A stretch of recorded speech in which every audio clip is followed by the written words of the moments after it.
Madame la Présidente et chers collègues. Alors, en préambule aussi, un petit mot à l'attention de Monsieur Monteil.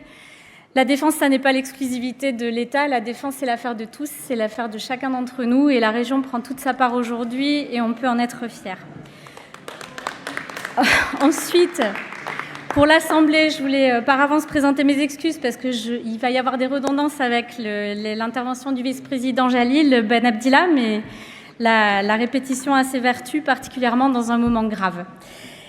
Un moment grave parce que le monde, ces 10, voire ces 5 dernières années tout particulièrement, s'est fracturé, traversé par des crises sanitaires, économiques, politiques, secoué par des conflits de haute intensité, soumis à des tensions géopolitiques fortes sur fond de dérèglements économiques et écologiques. Dans ce contexte, la France doit être forte, elle doit consolider ses bases internes et la souveraineté redevient centrale. Face aux restrictions d'accès à certains produits, face à la fragilisation des chaînes d'approvisionnement, face à la dépendance technologique et à l'incertitude stratégique, notre région choisit de répondre avec lucidité et volontarisme en s'appuyant sur ses territoires et ses savoir-faire et en affirmant sa volonté de rester maîtresse de son destin. Nous ne parlons pas ici d'un repli nationaliste, bien au contraire. Nous affirmons que la souveraineté, c'est notre liberté. C'est notre capacité à décider ici, pour nous-mêmes, de ce que nous produisons, de comment nous le produisons et pour quels usages. C'est aussi la garantie que notre économie, nos technologies et nos compétences soient mises au service de l'intérêt général, de la défense nationale, de la sécurité collective et, in fine, le vice-président Ben Abdillah l'a dit, de la paix. Par ailleurs, produire en Occitanie avec des entreprises occitanes, c'est aussi garantir des emplois, de l'innovation et un ancrage solide dans nos territoires.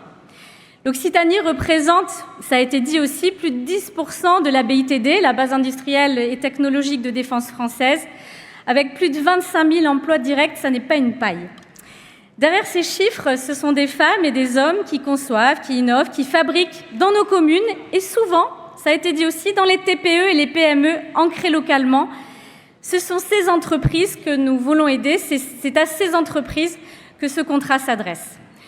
Et à travers ce contrat, nous choisissons aussi de soutenir des entreprises qui, au-delà de la défense à proprement parler, développent des technologies duales, c'est-à-dire utiles également à la transition écologique, à la résilience énergétique et à la souveraineté numérique. Qu'il s'agisse de drones civils, de cybersécurité, d'IA, d'intelligence artificielle, de spatial ou encore de production locale de composants critiques, nous construisons un écosystème qui renforce notre autonomie collective. Je veux aussi rappeler que ce soutien est conditionné.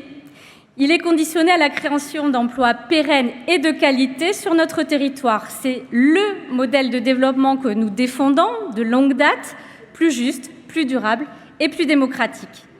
Ce contrat n'est donc pas un chèque en blanc, pas du tout. Il promeut une économie au service de la société et non l'inverse.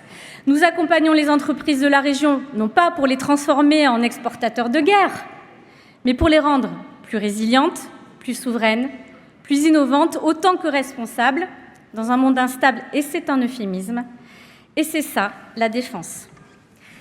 À travers des projets comme ceux qui sont portés par l'ISAE Supaéro, par l'ONERA, par le commandement de l'espace ou encore par le cluster Primus, nous bâtissons une souveraineté fondée sur la coopération entre les entreprises, les collectivités, les acteurs de la recherche et de l'enseignement supérieur. Nous bâtissons une souveraineté qui puise ses racines dans la science et nous développons une vision stratégique dans la profondeur. Je voudrais mettre en exergue certaines mesures dans ce cadre, qui ont déjà été citées pour certaines, mais je vous l'ai dit tout à l'heure, la répétition a ses vertus. D'abord, le Fonds de défense industrie du futur, de 100 millions d'euros pour accompagner la modernisation de l'appareil productif et l'accélération de la cadence industrielle. Un appel à manifestation d'intérêt de 50 millions d'euros construit avec la Direction générale de l'armement et l'Agence de l'innovation de défense pour renforcer la souveraineté technologique et la réindustrialisation des territoires via les grands groupes, oui, mais surtout les PME, les start-up et les labos d'innovation. 10 millions d'euros dédiés au spatial, qui est quand même un secteur stratégique dans lequel l'Occitanie excelle, avec des objectifs clairs, ça a été dit, de 2000 emplois nets créés d'abord, mais aussi d'un soutien fort à l'innovation duale. 7 millions d'euros pour la consolidation de la filière drone, essentielle à notre autonomie technologique, ou encore 20 millions d'euros en faveur de la formation pour répondre aux besoins en compétences de l'industrie de défense et permettre l'émergence d'une nouvelle génération de techniciens et d'ingénieurs. Donc ce contrat, il s'inscrit tout simplement dans la continuité de la politique économique que nous menons depuis 2016. Il a déjà permis d'ailleurs de structurer d'autres filières stratégiques régionales, de l'agroalimentaire à la santé en passant par le numérique. Notre méthode, elle reste la même. Elle s'inscrit dans la co-construction avec les acteurs de terrain pour un impact positif, concret et durable sur l'emploi et la souveraineté locale. Nous investissons pour que les entreprises, ici en Occitanie, puissent répondre aux besoins exprimés par nos institutions publiques, françaises et européennes, en matière de défense, de sécurité, mais aussi de technologie critique et d'innovation responsable. Nous agissons pour que l'activité industrielle reste chez nous, avec des emplois non délocalisables. En conclusion, ce contrat, il traduit une volonté politique claire, faire de l'Occitanie un territoire qui ne subit pas les chocs du monde, mais qui y répond avec force, solidarité et intelligence collective.